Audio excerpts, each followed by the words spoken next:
All right. So today I wanted to record something talking and answering somebody's comments about time and memory and awakening. So recently I had a conversation with Josh Putnam. I just posted the full recording yesterday. And Josh is very deeply realized and very direct in his expression of this.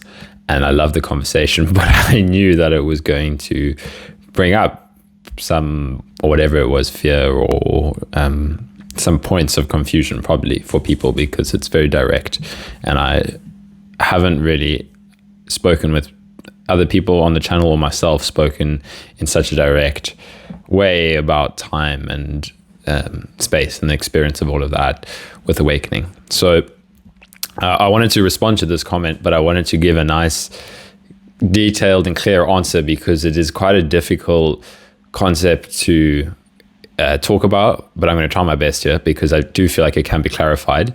And I feel like the main point that happens here is the mind misinterprets what's being said, because that's exactly what happens, right? So let me tell you what I'm talking about. So in our conversation, Josh spoke about how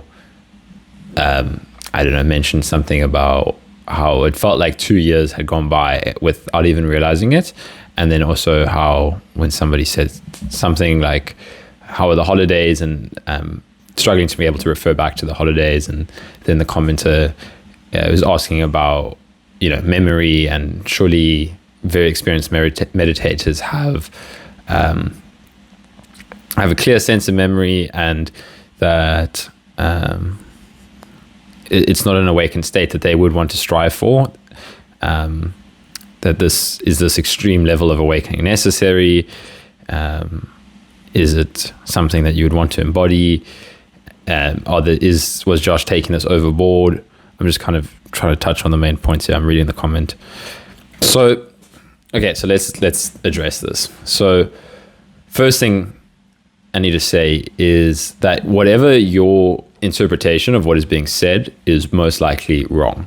So that's the first thing, right? You start to realize how flimsical, I don't know if that's the right word, but how impossible language is to convey these concepts. Angelo said it in a really nice way before, that as soon as he speaks, try to point to this like deep truth of experiencing presence, or so many different ways to say it, but as soon as he opens his mouth to speak about it, it's slightly wrong. And as soon as the other person hears what he said, it's slightly even more wrong, because you can't quite put it into language. So you can try your best, but the language is always going to be a little bit wrong. And then the person receiving the language is going to filter it with their own fears. And what is being said is going to be misinterpreted, or it's going to trigger those fears, and then we're going to see it through the lens of those fears, and then we're going to believe the kind of defense mechanisms to defending that fear, or trying to get away from that fear, right? So that's generally what happens in the situation like this. Obviously, I can't speak for this person directly, but this is what comes to mind when answering a question like this, is that fear is being triggered by what Josh is speaking about, like this idea that there really isn't time in the way that the mind thinks about it. But what's happening is triggering fear, that the ground is kind of being stirred up underneath the identity structure, the feeling of me and my past and my future and my life. And when someone points like this, it will trigger some fear, and then we will start to construct, philosophical questions about whether that's something worth striving for, or can I avoid it. But what's happening here is we were already tangled up in the mechanism of mind, in the selfing mechanism that's trying to decide that the way this process works is it hears things and it tries to decide, is this good for me or bad for me, and should I try to work towards it, or should I not try to work towards it? But the funny thing is, like, you start to see that that's not really what's going on here. Again, it's quite difficult to talk about, but the mind deciding like how deep I want to take my awakening, it's not really as in control of this process as it thinks it is. So let me, expand on this a bit. Like, when somebody's talking about awakening, and if something resonates, then cool. Let that open you up. Let that land with you. And don't worry too much about the deeper stuff and whether you want to take your awakening there. It really doesn't work like that. But if something triggers you, and that thought comes up, where it's like, oh, I think this is pushing it too much. Has he taken awakening too far? I don't know if I want to live in this, live in life like this. Just realize that that's a little bit of fear. Like, again, don't kind of get too entangled in that. Don't let it make you decide. Don't judge yourself over it. So that's why I'm trying to talk about this in a different way as well. Is it's okay, right? It's natural for the mind, for fear to come up when the paradigms of which we take ourselves to be and the way we take the world to be, when those get kind of challenged, it's going to bring up fear, because it's threatening to the identity. It's threatening to the feeling of being an individual moving through time. So when someone kind of speaks from a space that they're not experiencing reality like that who knows how that lands with somebody, but if there's fear coming up, it's natural, right? It's just, there's so much fear involved in this process.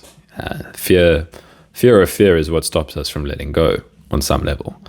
So, yeah, I mean, I can share from my own experience that the way your mind thinks about this is not how it actually is, right? As this process goes deeper for me, it's not kind of complete and clarified yet, but it just gets incredibly mysterious, and you just realize there's nothing you can actually say, but things clarify at a deeper level experientially. So for me, the experience of time has changed a lot, and I can clearly relate to what somebody like Josh is saying when they speak like that, saying that, I could look back and this moment feels exactly the same as the past, all the other moments. Obviously things are changing on a relative level, but there's this kind of feeling of you moving through a timeline really just stops making sense, because you realize you have to reflect back into thought. So the more you come back into direct experience, and I love doing inquiries around time because they're so powerful to point me past my mind, where I'll just sit and I will inquire, and it helps to have calmed your mind a little bit, maybe. I definitely would have gotten too bound up in the thoughts if I did these inquiries before I learned to meditate and whatnot. But yeah, the mind can get comfortable in meditation and calming the mind, but inquiry is what will really dig up the roots of identity, and that's where you want to go if you want liberation from suffering entirely. But along with it, there will be fear, right? But an example of inquiries that I like is sitting and being like, when does this moment end? When does this moment become the next moment? And you're not looking for a thought answer here. That's the important thing with inquiry, is you sit, and I do this while meditating. So you have a calm state of mind, you're not distracting and busy. But I would ask myself, I would use it as an inquiry to drive me into this moment, where I'd be like, when does this moment end and the next moment begin? And then you go deeper into experience. And then at the same time, I would like inquiries what happens if I drop all narrative? I just don't refer to a narrative. So the mind would be like, oh, okay, this is what I was doing earlier. This is what I was doing later. Or this is what I'm going to do later. Right now I'm busy practicing. The mind will be narrating its story. Now I'm busy inquiring, and this is how the inquiry is going. And wow, this is going well, or wow, it's going bad. And the real depth and point of this is to go beyond that whole mechanism, where it's what if there's absolutely no narrative? And then you'll see how strong the narrative is, and the narrative will be well, does this mean that? If there's no narrative, how am I going to function in reality? Do I need my memory? All these things, right? Then you just see oh, that's still narrative. Come back to what is not narrative. And it can take practice and work to drive beyond the narrative mechanism. Then the mechanism to narrate experience is so strong. But once you start to see beneath that, then all of these things start to clarify, where it's wow, I don't even know how to talk about time, because this moment feels like it's never changing. Yet on a relative level, we can talk about a timeline, right? So somebody could ask me, clarifying another part of this comment was like, how can you not know if somebody refers back to the holidays? That sounds like a ridiculous comment, but it's because we're talking about this in context of awakening, right? If somebody asked me how are my holidays, whatever comes up will come up, like, oh, it was like this or it was like that. But if I was talking to somebody directly about awakening, I would probably express it in a similar way to Josh. Who knows? Everybody expresses this differently, but you could be like, yeah, there's nothing to actually refer back to, like, solidly that happened in the way the mind thinks it is. Like, there literally is no concrete past in the way the mind is constructing it. It feels like a story, right? Josh said it really nicely, that it feels like there's this overarching narrative, but it just becomes, it's a way to engage with others and, communicate, but it really starts to just feel like a narrative, not reality.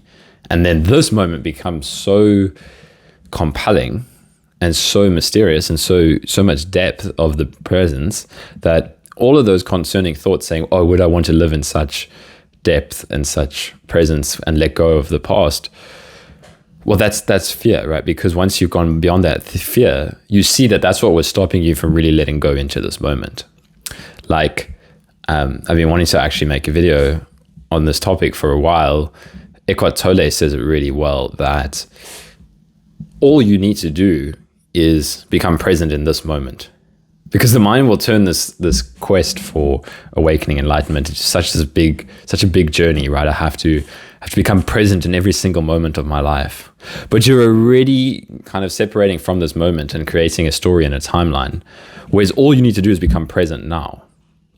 But when you really take this investigation to its root, you'll see how radical that actually is, right? And it is radical. It is why this comment triggers fear, because it's radical to realize that to really become present in this moment, there's nothing else. That you literally die in a sense, because your whole story of past and future, if you really let go into presence, is way more radical than the mind thinks. It's like the ego can enjoy the idea of waking up, of becoming more present, until it really realizes what it means. And then it starts then you get in touch with the fear. That you have to get in touch with it. But that quote from Eckhart Tolle, I love it because it's so simple, but it points so deeply that literally all you need to do is become present right now. But you don't realize what that actually means until you keep inquiring into what would it mean to become entirely present right now. And then you see when the mind pops back in, and the mind is fine, right? The mind, it's not about repressing the mind, but it's about believing and clinging to the storylines and realizing that it's just so inadequate, that the storylines and the thoughts and the interpretations are so inadequate to accurately express what is going here. And it is just a label, right? It's literally, it's a label. Like if you're at the supermarket and you buy an avocado, and on the avocado there's a label saying avocado. That label saying avocado is so incapable of expressing the taste and the experience of the avocado, if that makes sense. Like, I don't know, it's just an analogy that came to mind a while back for me of when I was meditating of how the kind of how communication and talking about our experience, we start to believe that the labels are our experience, right? You look at something and you have a thought label for it, and then you react to what your other thought is in reference to that label, and that's the world of mind identification of a internal experience and narration. But once you start to go beneath that, you realize that is literally a label. That is like all of your thoughts about what this moment is, and then you look out at the visual field and you say that is that object, and that is that object, and that is somebody else, and this is me. And you realize that is, you are literally taking the labels of reality to be reality itself. But what are the labels actually referring to, right? And then your mind will just put more labels on it. So it's quite an investigation to do. But when you can really look at that, like, what is this experience without any labels?